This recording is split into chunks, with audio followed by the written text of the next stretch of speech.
اعوذ باللہ من الشیطان الرجیم، بسم اللہ الرحمن الرحیم۔ کرسی پر نماز پڑھنے کا طریقہ تو آج کل دیکھا گیا ہے کہ مسجدوں میں کرسیوں کی تعداد بڑھ رہی ہے، اور یہ یاد رکھیں کہ جو لوگ کرسیاں دے رہے ہیں نا، یقیناً وہ بھی اس عمل میں برابر کے شریک ہیں۔ حالانکہ جب تک آپ کھڑے ہو کر نماز پڑھ سکتے ہیں، آپ بیٹھ کر نماز پڑھیں گے تو آپ کی نماز جو ہے وہ باطل ہے۔ اور جو بندے سارا دن جو ہے وہ چلتے پھرتے رہتے ہیں اور باقی بھی کام جو ہے وہ کھڑے ہو کر کرتے رہتے ہیں، وہ لوگ جو ہے وہ مسجد میں جا کر کرسی پر بیٹھ کر نماز پڑھنا شروع کر دیتے ہیں، حالانکہ ان کی نماز باطل ہے۔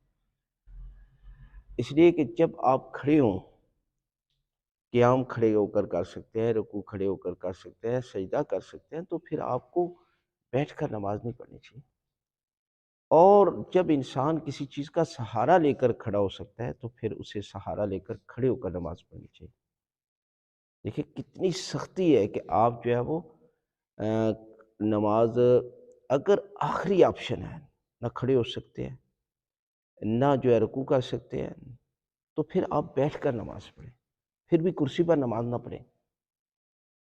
جب آپ نہ بیٹھ سکتے ہیں، نہ کھڑے ہو سکتے ہیں، نہ پھر آپ آخری آپشن ہے کہ آپ کرسی پر نماز پڑھیں۔ ہماری یہ عادت ہے کہ ہم سب سے پہلے کرسی پر بیٹھ جاتے ہیں، اور جو لوگ ایسا کرتے ہیں ان کی نماز جو ہے وہ باطل ہے۔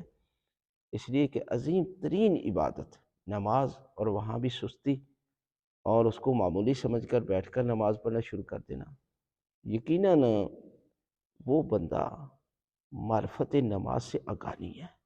اس لیے کہ یہ عظیم ترین عبادت، لہٰذا آپ کھڑے ہو کر نماز پڑھیں تاکہ آپ کی نماز جو ہے وہ قبول ہو۔